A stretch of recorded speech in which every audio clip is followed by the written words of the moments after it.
Show clips from Dead Air Live in 1986, and for those of you that just graduated from college, you were still just a twinkle in your mother's eye. 23 years ago, we just moved all of our tapes from yet another location we used to be in, and so our tapes are all in boxes in the basement down here, so I picked the first box I could find and pulled out tapes. You know, 1986 was kind of a tough year. It wasn't a great year in our lives. The baseball, oh yeah, that was the Billy Buckner year, just in case you don't remember that one. The Chicago Bears, ooh, they took the Patriots out pretty heftily at that year. The Celtics did win, and we had everybody in the National Series. The Bob Newhart Show was starting. Was in the middle of the Bob Newhart Show, Love Boat's last season, Oprah Winfrey's first season, and the Cosby Show was going on. But what happened in the real world? Ronald Reagan was president, the Contra affair, Chernobyl, the Challenger disaster, Union Carbide settled for its gas leak in Bhopal, India, Marcos fled the Philippines, and Fox began its first TV network station.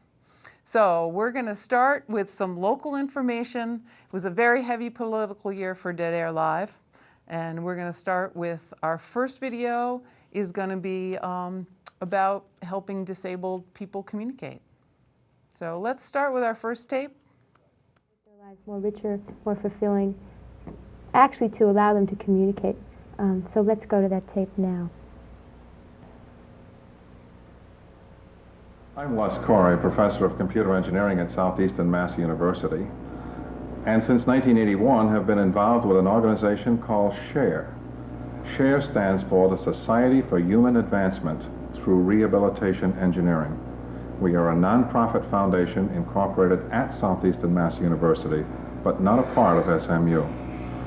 What actually is happening is that we are designing and building systems for people who do not fit the kind of systems that are built, that are sold commercially, that would satisfy several hundred or even several different people. And what we were getting are the people that just could not be fit for anything, and we were starting with systems and trying to redesign them, retool them, re-something, or build the missing parts such that it could be an individual effort. And that has been the history of SHARE in the 5 years that it has been going. Every system individually designed and built for a person who, in almost all cases, has been given up on by the therapists, by the companies, because there was no system that could work. None of the insurance companies give us money. Blue Cross, Blue Shield have not supported. Some small foundations have helped us, but in the most part, it has been individuals.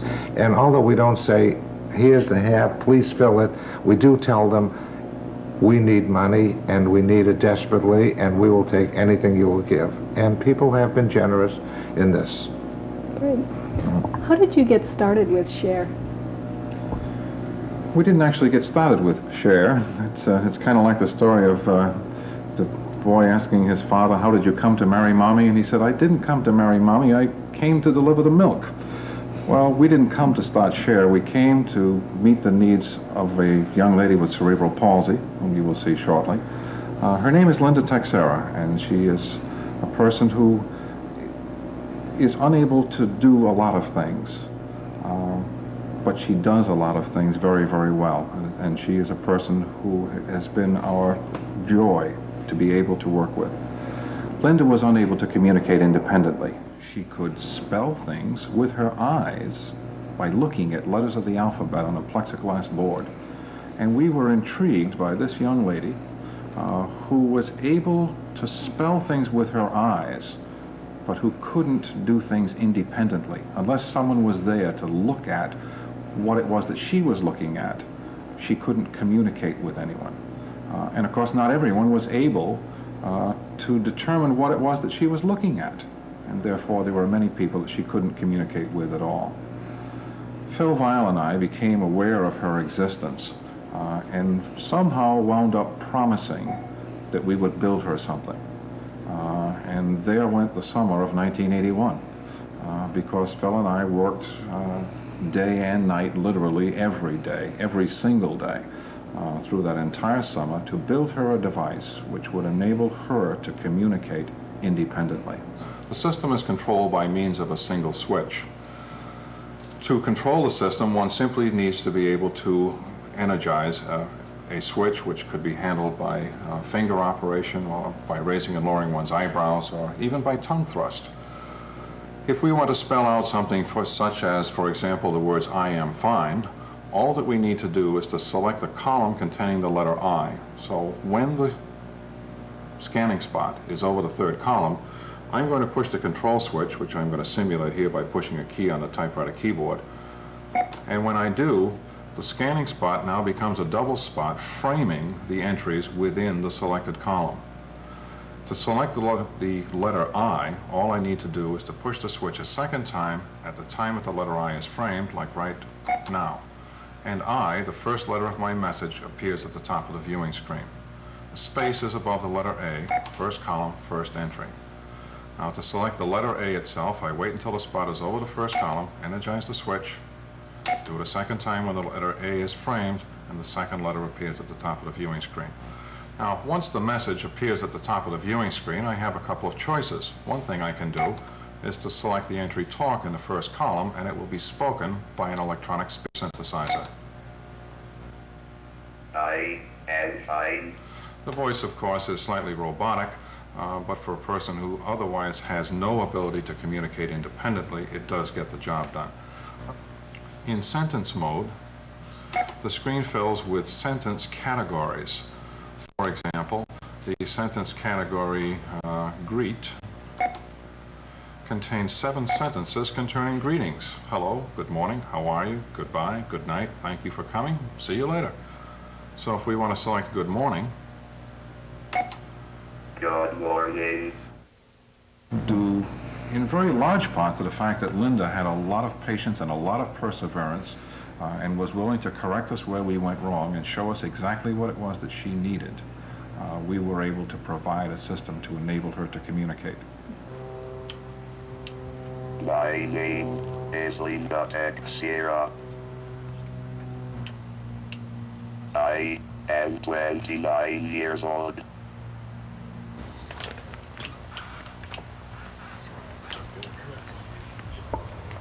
I wish everybody that's unable to talk has a computer like this. We had done what we set out to do, and the job was over. The problem became that some publicity resulted in some other requests for help. The second was a boy in Cranston, Rhode Island. And having built one system, it seemed that it would be easy to build a second one, except that his needs were very different than Linda's, and his abilities were very different as well. So it was practically back to square one to design a system for him. The third system went to the Helen Hayes Hospital in West Haverstraw, New York, and it was different from the first two. And the third was different from all of them, and the fourth was different, and the fifth was different. And requests just kept coming in. And with each request that we managed to fill, there was more publicity, and the publicity just brought more and more requests for help. So you're spending a lot of time building the first system to satisfy that particular need, which is a very time-consuming thing. And from a standpoint of economics, from a commercial venture, it just isn't practical to meet these individual needs. Those are the ones that we're chasing. We have the opportunity presented to us to do things which are of real significance in terms of influencing what a person is able to do. And whereas people bring us problems, we view those problems as opportunity. I'm told that in one dialect of Chinese that the word problem and the word opportunity is one and the same. And if you think about it, perhaps that's the way it should be, because every problem brings us an opportunity. And I know that on your list of questions, you have the one that says, why do you do all of this? Mm-hmm. And the answer, I think, it differs between Phil and Rick and I. In all cases, I think we're doing things because we feel that if we don't, that no one else is going to do the things that we're doing. I've done a few different things in this world. I've never been a golfer, but I've flown airplanes for a hobby, and I've had a lot of other hobbies as you have. And of all the things that I have managed to be involved in this world, I can tell you that none of them have approached the measure of satisfaction that I get from this project in dealing with people who are disabled. It's a very satisfying thing to do. Hi, and welcome back. That's the first clip from 1986 that we're going to show tonight. We're doing a clip show. The next clip that I'm going to show is actually my, shall I say, my predecessor in the clip realm. Going back and going through all the archives that Dead Air Alive owns. Larry Yeager used to do that. I've taken over that role. Nobody's assigned it. It's just sort of who feels like going down into the basement and through all those dusty tapes and finding them. So Larry Yeager is going to introduce a tape, and you'll see a little bit of how he ran his clip shows. So let's just go to the next tape. Check it out.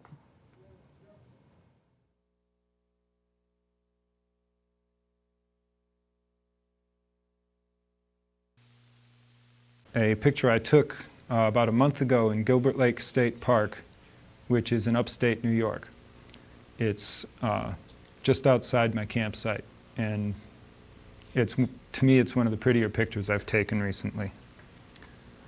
Oh, did I remember to say my name's Larry Yeager? I'm your host tonight. I don't remember if I mentioned that or not. I always have trouble remembering that part of it.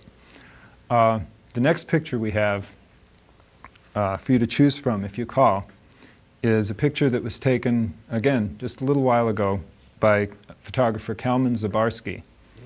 And it's of two-time American League batting champion Wade Boggs. Sports fans, these are 11 by 14 prints. It's a beautiful picture of Wade Boggs at Fenway. The third picture we have available right now is a 1963 photograph of Woody Allen performing at a hootenanny, which, for those who watched a lot of TV in that era, was a TV show that starred Art Linkletter's son, Jack. That's right. And they had various acts on, folk acts of the day, Peter, Paul, and Mary, and stuff like that. But that one had Woody Allen. So I suppose you have to have a phone number to call to be able to call and get one of these wonderful gifts. And the phone number is 628-8826. Now it is important to note that this is only good on August 12th. The first time I did a giveaways, I kept getting the month wrong. I kept saying that, I think it was in July, and I kept saying that you had to call in June. But this time it is August 12th, Tuesday night, and 628-8826 is the phone number. And if you just call, we'll be able to talk to you, and you have a chance of getting one of those photographs. And it's your choice. While we're waiting for the phone calls to flood in, what we'll do is we'll go to the next tape we have, which was originally cablecast on the March 17th, 1983 show on nuclear evacuation in the Somerville area. And it's called Somerville Kennebunk Connection, so let's do it. I heard about the evacuation plan for Somerville. Well, not especially for Somerville, but I've heard of the evacuation plan for like the Boston area and, this area. Well, Somerville, they want us all to go to Kennebunk, Maine, up 93. Yeah, okay, sure. Do you think it'll work? The 4th of July weekend, or? Whenever. Whenever. I don't think it'll work unless they call me a couple days ahead of time. Give you By the time the cars bumper to bumper, you'd never make it. You're better off right where you are. What would the elderly do if they had to get out of Somerville? Well, they're supposed to wait for the recreation department vehicles to come and pick them up, or otherwise the T. You think that's a good plan? Oh, good grief. Might be too late then. Get one good big blow here. Probably would be too late. So you think this is a good plan? Well, it's the best thing you can think of, yes. Well, being an ex-civil defense secretary, I don't know, it should work, but I doubt it. Why do you doubt it? Because there'll be such a mass of people, and I don't think it's quite planned. I'd like to ask you what you think about the evacuation plan for Somerville in case of a nuclear war. Well, by the time the thing would have to be quite a distance away for anybody to really get a chance to go anywhere. And I mean, if you were looking for buses or anything, the drivers would be running themselves. I think everybody would panic. It would just... In a traffic jam. No, I don't. Well, it wouldn't work if there was a traffic jam. I think it would work. People that don't have cars, they're asking to take the T and find other ways of transportation, including some trucks from the city they would load people up on. Do you think that could be coordinated? To Kennebunk? No, I don't. How about people that don't have cars? How do you suppose they will get out? Well, how about those who are crippled, got no legs and no arms, and are blind? How are they going to get out? How about those in the hospital that are dying? How could they get out? I'd like to ask you all what, if you've heard about the evacuation plan that for Somerville, in case of a nuclear war, to go to Kennebunk, Maine. Have you heard about it? Yes. What do you think about it? I'm not going to be able to do it. It's going to be too many cars. These people trying to get out. What about people that don't even have cars? We're not going to make it. Somerville, they want us to go to Kennebunk, Maine, up 93. They're out of their mind. Have you ever been up Route 1 to make it to Kennebunk? No. I know what to say. Never happened. You can go up there on rush hour, and it's jammed. And if a nuclear fallout ever happened, we're dead people. We might make it to Portsmouth, New Hampshire. That's as far as we get. What do you think? The mayor has rejected the plan at this point for many of the reasons that you're saying. What do you think about that? I think he should reject it. We ain't going to make it that far. How many people are going to go through Revere, hit Route 1, and make it to Kennebunk? By the time they hit the Portsmouth Bridge, the Piscataqua River, we're dead. What do you think, if you had to ask the mayor to do something about this problem, what would you ask him? Have a nuclear freeze and get rid of it. Who needs those things, you know? What can we all do to stop this and do a nuclear freeze? Oh, they're not working too hard at it, but I don't have any one solution.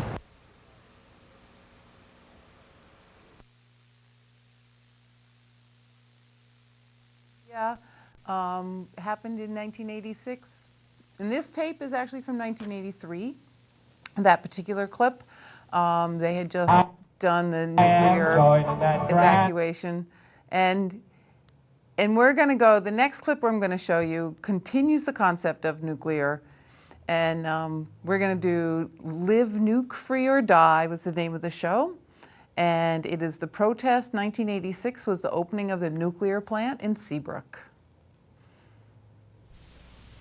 So the evacuation was I am joining that grand occupation. We're shutting that power plant down. Now Seabrook, New Hampshire's a swell town. It's there that we're taking our stand. Why sit home and wait for a meltdown? Come fight for your freedom and land. Sing it lustily. Come fight for your freedom and land, my friend. Come fight for your freedom and land. Why sit home and wait for a meltdown? Come fight for your freedom and land. Now Seabrook was just the beginning. We'll soon have the Tumps on the run. It's a fight that the people are winning. It's the fight for our place in the sun. It's the fight for our place in the sun, my friends. The fight for our place in the sun. It's a fight that the people are winning. The fight for our place in the sun. We are seizing this land with a vision, exposing the PSC's shores. So I sing of my happy condition, surrounded by acres of land. Surrounded by acres of land, my friends. Surrounded by acres of land. So let's sing of our happy condition.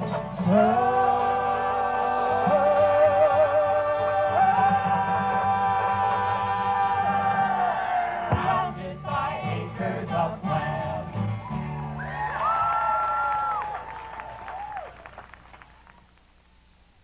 Welcome to Dead Air Live. My name is Laura Barrett, and I'll be hosting tonight's program on the potential opening of the Seabrook Nuclear Power Plant in Seabrook, New Hampshire.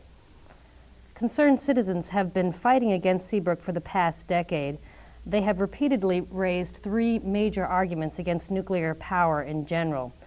The first, and the focus of tonight's program, will be on the fact that the operation of power plants poses an unacceptable risk to the public health, particularly to residents living around a nuclear power plant.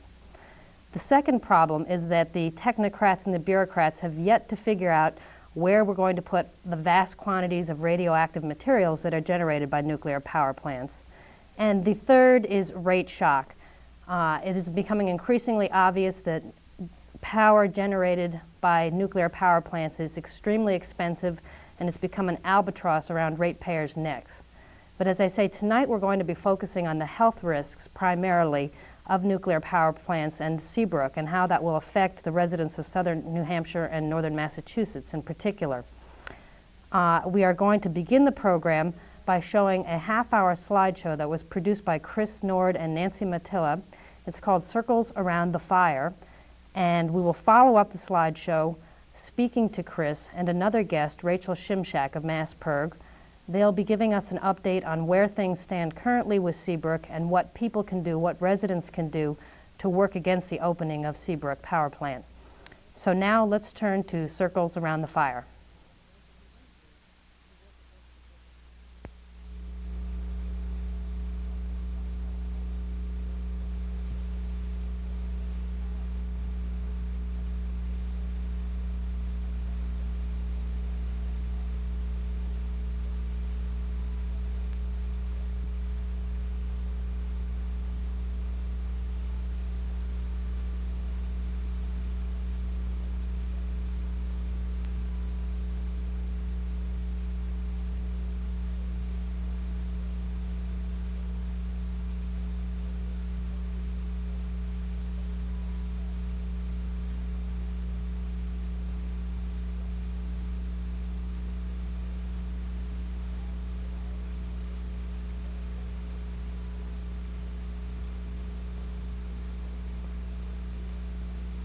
The following program is dedicated to Mindy Lyons, Lori Swanson, Jay Whitecrow, and to all those whose lives have been cut short by cancer. It aims to inspire you, the individual citizen, to take active responsibility for the protection of your families, your homes, and your communities.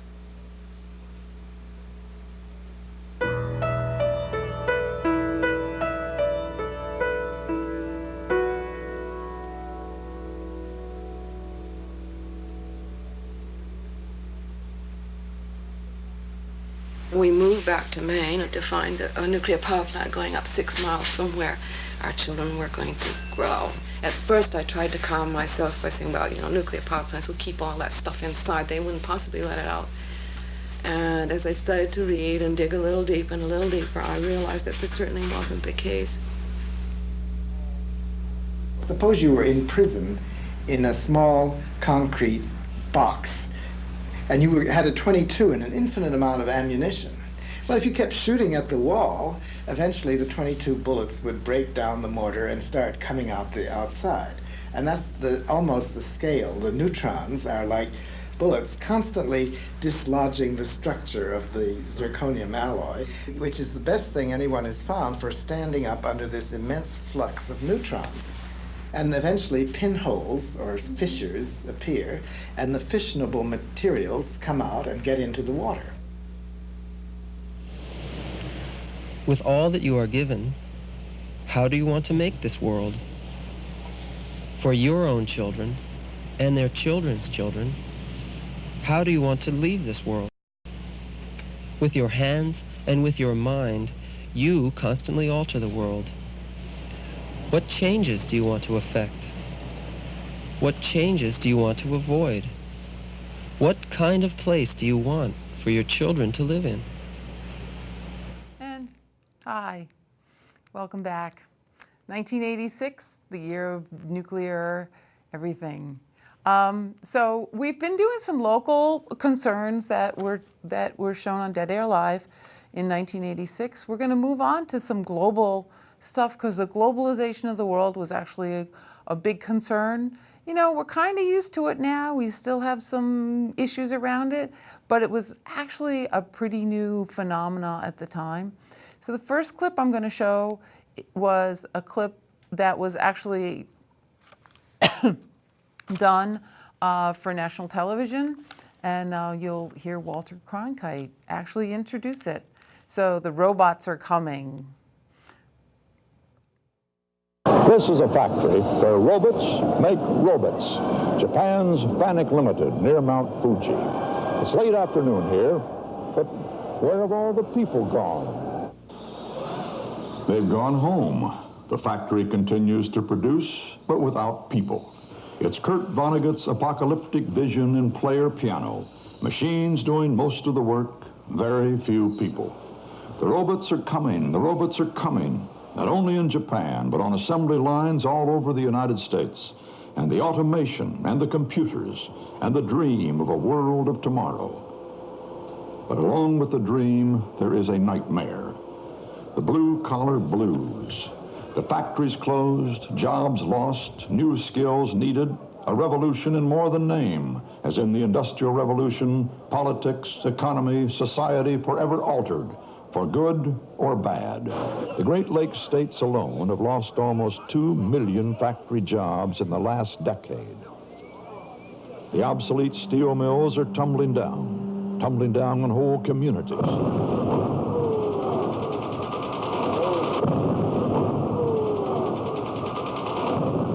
1,500 steelworker jobs were lost when U.S. Steel's Ambridge, Pennsylvania plant closed in April of 1984. From Roosevelt's days when he went to power, labor and the cost of living, everything went up beautifully. A man could live and raise a family and buy a car and buy a home. This is the first generation we're going backwards. If you're over the age of 50, if you're over the age of 40, and you go to get a job and they'll tell you you're too old to hire and you're too young to retire. We have to put people back to work the jobs that they've had, that their fathers had, their grandfathers had. And these kids coming out of high school this summer, where are they going to go? They can't all fit in McDonald's and Burger King. We was expecting to leave these jobs to these kids. This feeling that, well, so what? We'll become a service industry.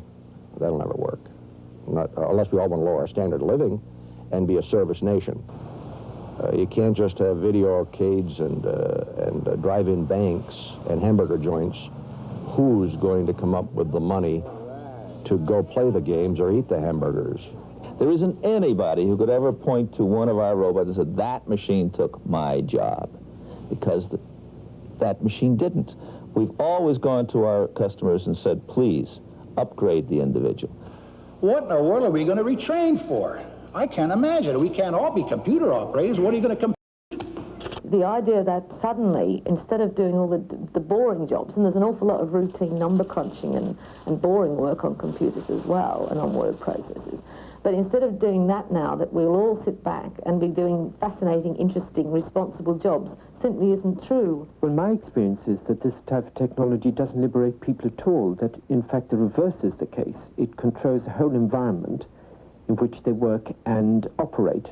In the field of white-collar work, for example, there are computer-aided design systems for architects, where the architects can no longer think of all the type of architectural elements they might use, but where they're confronted almost like children with a Lego set. They can make a pleasing pattern out of a few little elements, but they can't change the elements because they're said to have been optimized. I think the whole history of automation shows clearly that you can remove routine work and at the same time make the job that remains far more monotonous and far less interesting than the job that went before. It seems to me that the jobs that remain, whether in the white collar or in the manual field, will be de-skilled. There'll be jobs in which the worker, whether by hand or by brain, is controlled by the machine rather than the other way around. That they'll be reduced to almost a machine appendage, simply reacting to the system rather than acting upon it. And it will give the employers enormous control over them.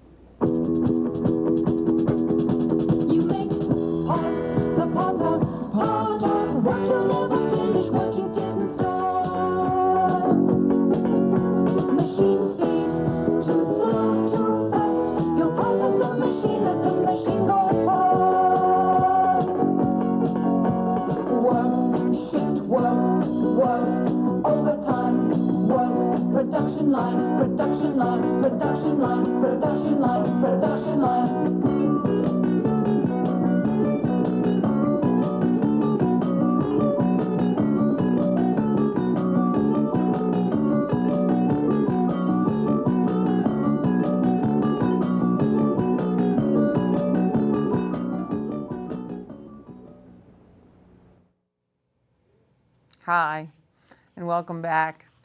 You know, a lot of global concerns, and you know, where do all those factory jobs go to? And you know, it still concerns us today. In 1986, it was still a really new piece of information that we were trying to tackle with where do jobs go and what happens to jobs. So we're going to show you part of a clip on from a movie actually that was made locally called Global Assembly Line, about work going overseas.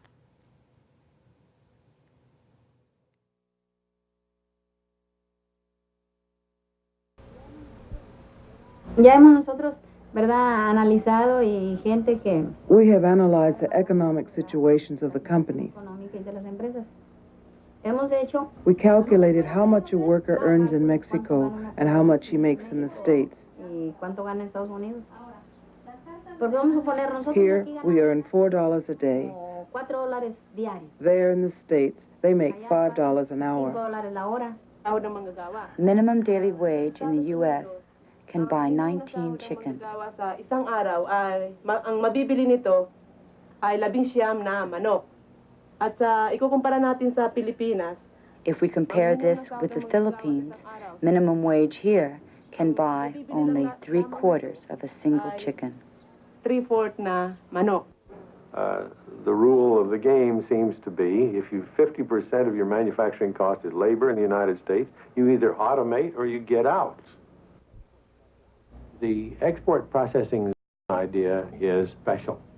It's a piece of territory, an area of land under customs control, where, if you will, international things can go on without affecting the economy of the country. Export processing zones have the advantage in developing countries that they make efficiency in export manufacturing. You bring in parts and components and machinery from all over the world. When you bring it into the zone, you don't have to pay duty. The red tape is much less. Then you can operate in a building in the zone. Around the world, there are probably 300 of them. The Bataan Export Processing Zone is just one of a half-dozen industrial zones in the Philippines. More than 50 countries now host offshore production manufacturing.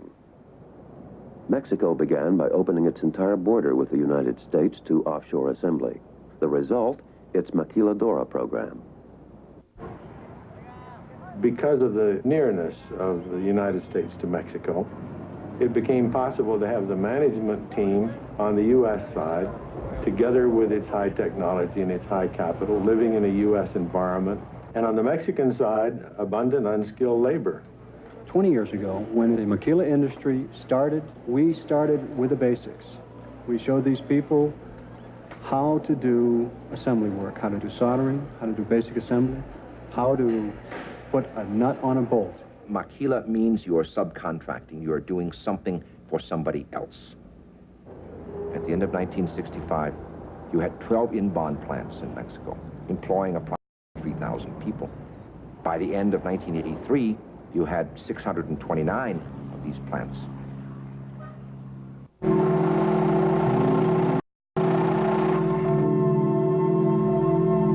Last year, workers' take-home pay was 860 pesos a day.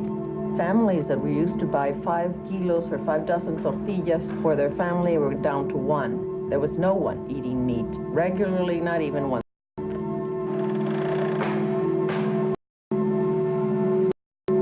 We had people buying eggs by the unit and milk by the glass, and this in order to keep up some of their strength. The maquiladora industry is expanding tremendously. The wages in Mexico are one of the lowest in the world. Very good workers, and they're still very good workers. Initially, the work was done in Hong Kong, in South Korea, and in Taiwan. Later on, it progressed into other parts of the world, Malaysia, Indonesia, the Philippines. Manila had no semiconductor work whatsoever. Ample labor supply, lots of unemployment, a huge city, as the wage pressures grew in other Asian countries, people started looking at the Philippines. What can we do in Manila? And in a period of about 6 years, from zero, they employed 50,000 people in 25 companies making semiconductors. Welcome back to Dead Air Live. We're on a time crunch here, so we had to cut that tape a little short. You know, part of the whole, we're doing tapes from 1986, 1984, George Orson Welles' book, 1984. Everyone read it. We read it actually long before that, but then the whole concept of Big Brother, can you get here, can you get out of here, what's going on, who's watching you? And so there's a tape we're gonna come up to shortly that's called Don't Bug Me. Another concern, so let's go to Don't Bug Me.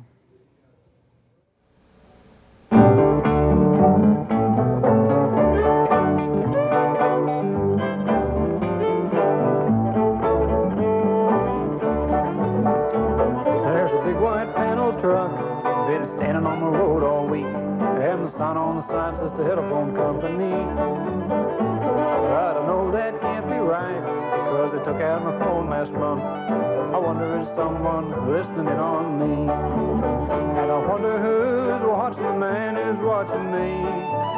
I wonder who's watching the man who's watching the man who's watching me. We seem to be living in the era of the spy. Sometimes when bunglers are involved, it's downright funny. But more often, it's dangerous. Probably most Americans believe that without a court order, telephone bugging is illegal.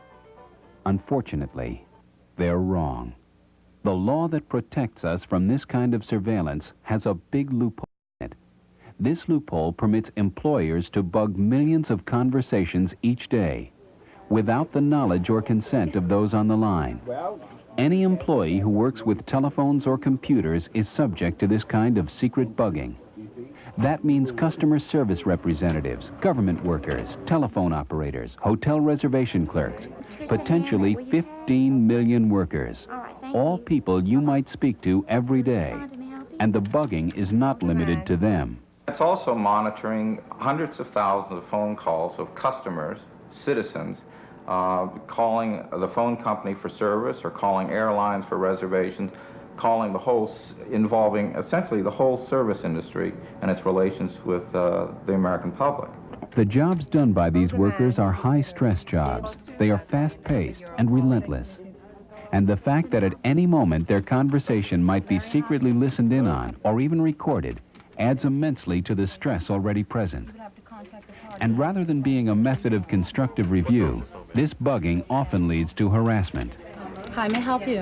When we're monitored on, we never get our feedback right away. You know, they might wait until the end of the day or 3 or 4 hours later, and by that time we might have handled 300 or 400 calls. We don't need to have anybody standing over us with a stick. I would do an even better job if I were treated as an individual, as a human being, rather than part of a machine. The best way to get effective work from people is to tell them what needs to be done and then get out of their way and let them do it. Give them scope, give them some room to work together, to come up with new ideas, and to use their own initiative. And all the studies have shown that that's exactly how you get the best work. Until you've had to answer calls in 19 seconds with people that are incoherent, I really can't make you understand how stressful that can be. And then to see your supervisor disappear with her clipboard. Yeah. Oh my God, has she gone to the back room to listen to me? Corporations claim they need monitoring to ensure quality. But time and time again, this has proven to be false. Morton Barr, president of the Communications Workers of America, cites 2 cases where bugging was stopped and productivity went up. Both AT&T and the C&P Company of West Virginia, rather than put a beep tone on the monitored call, decided not to monitor at all. And lo and behold, they found that service quality actually went up. United States Senator Paul Simon and Congressman Don Edwards have introduced a bill which would help eliminate the invasion of public and employee privacy rights that results from secret monitoring. Other end of the line. To close this loophole, I have introduced H.R. 1950, which would require an audible tone when employers listen in on employee telephone conversations. This bill would not limit an employer's ability to monitor conversation for service quality, nor would it interfere with wiretaps for law enforcement purposes. It would merely require notice to employees that they are being monitored. We just want to protect the American people from another encroachment on their basic liberty. Who's watching man is watching me. I wonder who's watching man is watching man is watching me. Who's watching man is watching man is watching man is watching man is watching man is watching me.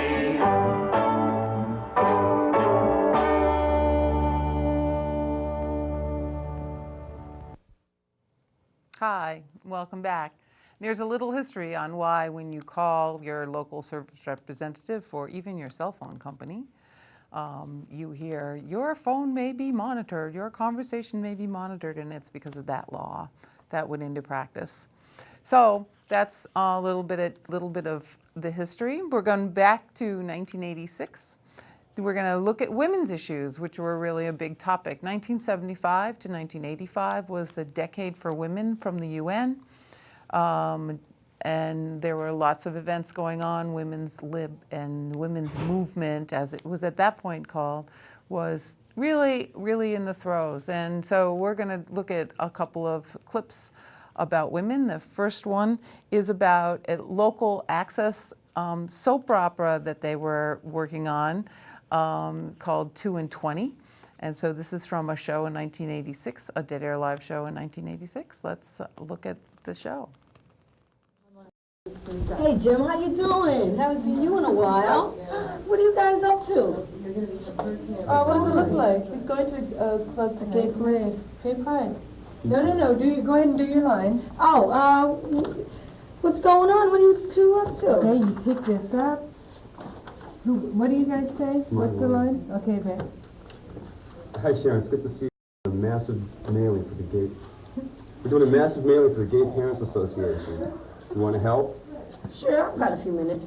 Then you sit. She's quite gregarious. Okay, now let's have the part where you stand up. I want to just run through this well. Let me see, what's the motivation to stand here? There is none. Yeah, well, I figured he'll it out. die soon. It must be hard to know he'll die soon. And I think you can't let it get to you. That's what being a doctor is all about. All right, where am I here? You can't let it rest of them. Awesome. There goes my finger. Who's that? I like that there's no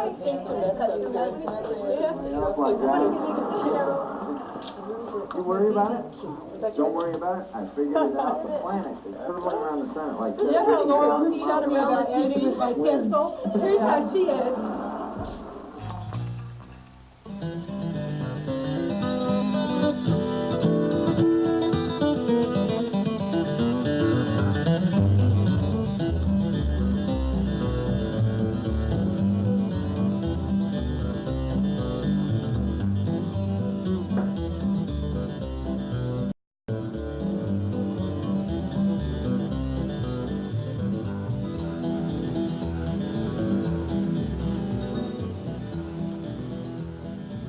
Oh, I'm so thirsty. Wonder what I've brought. Oh, not this patriarchal pop. New improved flavor? No way. Oh, Les Fizz. Now that's a taste a woman can really wrap her lips around.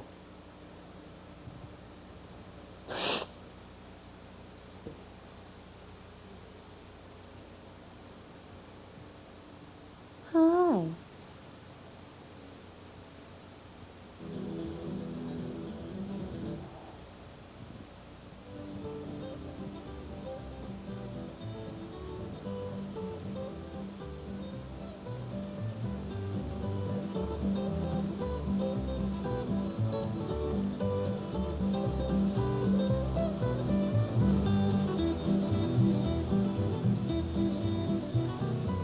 Les Viz for the long-term relationship.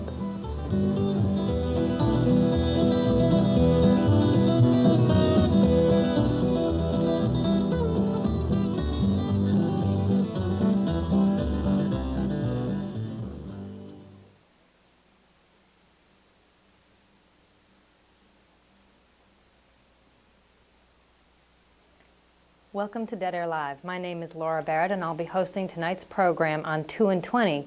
2 and 20 is probably or perhaps the first lesbian soap opera produced for television. We will have guests with us tonight who are producers, writers, and actors on the program, which is not completed, but we'll be giving you a taste of what it's going to be like and showing pilots later in the show. What you've just seen is some footage that was taken during the production, followed by a commercial for Les Fizz, a product you perhaps haven't seen on the shelves, but soon to be famous worldwide. Our first guests tonight with me are Cheryl Kamar, who is an associate producer and a director and Jill of all trades for the show. And with Cheryl's Laurel Chaitin, who is the producer, director, writer, and definitely Jill of all trades for the show.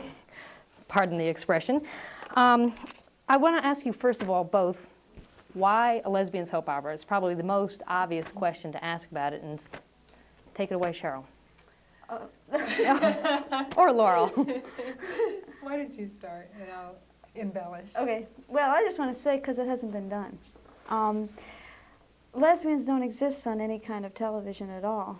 And if you see them every once in a while, there's just a stereotype, or, you know, you see, what's happening now is you see a lot of gay men, you see a lot of talk about AIDS, and you see, you know, you see gay men much more often than you see lesbians, and it's like the network's lesbians don't exist.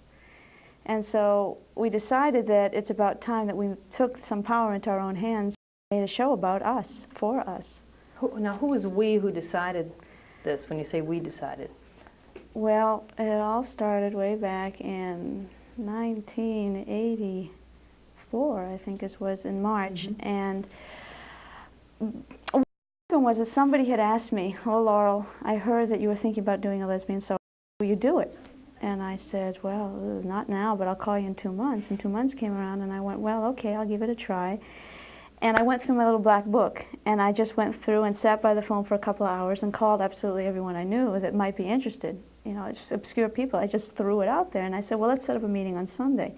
So we started with 5 women at my house, and we just sort of talked about what do we want to do, what's a sitcom, what's a soap opera, what do we want to talk about, why do we want to do this? And I said, well, we have Somerville cable television, we can do it there.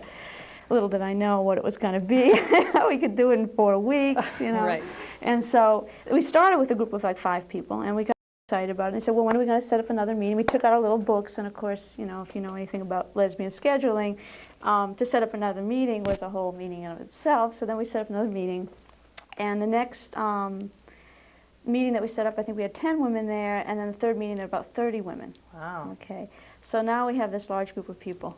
And at what stage did you become involved? I think about the 3rd meeting, and I had been involved primarily in documentary work, and I had produced Women's International Day Cable Festival, and that's really where you and I first got to know one another.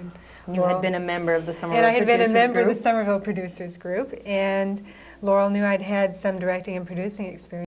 I'd never done anything that had more of a dramatic flair. The documentary work I had done was about lesbian issues for the most part, but this was an opportunity to do something a little more creative, a little more in-depth, as Laurel started to mention, about different aspects of our lives. I think if you see lesbians on TV, it's about the trauma of coming out, or the trauma of somebody finding out that you're in this tormented relationship. The relationships, if they come together at all, don't last. There's usually one straight woman involved and one lesbian. Yeah. And we wanted to show other aspects of our lives, the deeper, more involved relationships, relationships over time, not just lover relationships, friendships, etc. Hi, welcome back. The title 2 and 20 for that soap opera comes out of the concept that 10% of the population is gay, which would be 1 in 10 people, and their idea is that 1 in 10 is really lonely, so let's be 2 and 20. So that's where the title of the soap opera comes from. We're going to continue with women's issues. We're going to go to global level. here, there was a group of Somerville women and created the Women's Video Collective.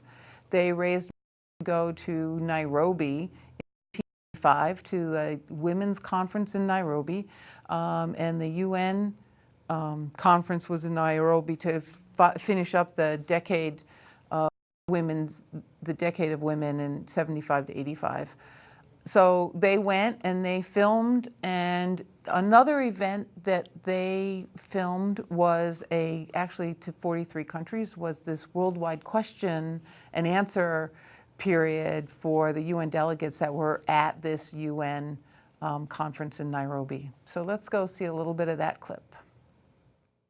It was to be on this live communication between women from Nairobi and women in Boston, Washington, D.C., where anyone could go up to the microphone and ask any question they wanted of the UN delegates and answer. And although they were very official people who had to answer their country's line, I mean, when else do you get to go ask people from the UN whatever you want to ask? Right. It was incredible. Right. I agree. It definitely was one of the most incredible events of my life, too. And what you're going to see is an excerpt of Dateline Nairobi. This tape was produced by Deborah Hill and Carol Spector, who also produced the event in the Boston Access side. And again, it's a wonderful example of women being able to talk to one another across the seas. When we come back, we'll talk a little bit more about it. So, Dateline Nairobi.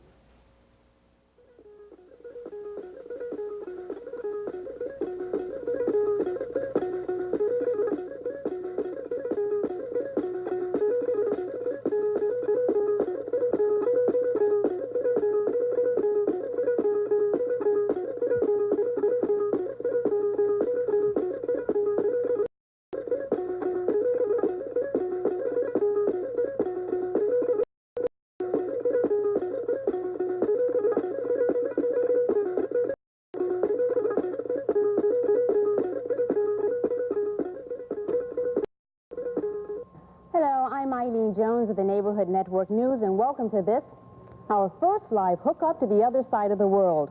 We will travel through 3 satellites and 4 Earth stations. This program will also travel over the Indian Ocean to Great Britain, then to West Virginia, where it will be sent to New York and then Boston. This program, Dateline Nairobi, that you're watching today, will be shared live with 37 countries around the world. In a few minutes, we will be going to Nairobi, Kenya, where a panel of delegates from various countries will answer questions and discuss what the 3rd International United Nations Conference of Women means during the Decade of Women. There will also be a panel in New York with its own sets of questions and concerns. But before we get to all of that, let me introduce Welcome to Dateline Nairobi. I am Lillian Levy, moderator of this historic woman-to-woman teleconference, presented by the Women's Institute for Freedom of the Press. It comes to you via satellite from the Kenyatta International Conference Center in Nairobi, Kenya, where the World Conference of Women to review and appraise the achievements of the UN Decade for Women is taking place. Dateline Nairobi, Woman's View, is a dialogue between globally representative delegates to the World Conference and women in the United States. It is a program of... My name is Carol Doherty. I represent the National Job Peace Campaign. I direct my question to the delegate from Egypt. I wonder how the conference is dealing with the question of global peace generally, and specifically the United States-Soviet talks around nuclear disarmament. And what is it that women in your country are doing to promote the issues of global peace? Well, this is a very good question, and I think I'll be able to answer part of it concerning my country and the women in my country. And I might answer you with a question from my part. For example, let me answer the first part, this last part first. About, the women in Egypt and their commitment and their conviction of peace, this is obvious for the whole world. And I think we are the ones who we started the initiative for peace in the Middle East, and everybody knows that. So this goes for all the country, men and women. We are the peace promoters in the area. We are trying to convince other countries in the area and in other parts of the world, just by changing our attitude to peace lovers instead of we were forced, it was under force that we had to go to war. Now it's no more there, and we decided that we'll solve all our problems the way we did. It was us who started and initiated that, and everybody knows that. So we are all for peace. But concerning the other countries of the world, I am wondering too, like you, every single country that took the rostrum and talked, they were all for peace, and they were all for peace. And I'm wondering who is for war, which is going on in different parts. Hi, and welcome back. That was the Women to Women conference from Nairobi. It was a teleconference, which was actually 10 years ago, 23 years ago, quite the event that took an awful lot of things. It's more recognized now. One of the things you can notice through all these tapes is you can notice the changes in technology, the changes in globalization, and you know, has it improved? Have we gotten better? So I want to thank you all for watching Dead Air Live tonight. I'm Jean Flanagan, and we're going to do it again in 2 weeks. So thanks a lot, and good night.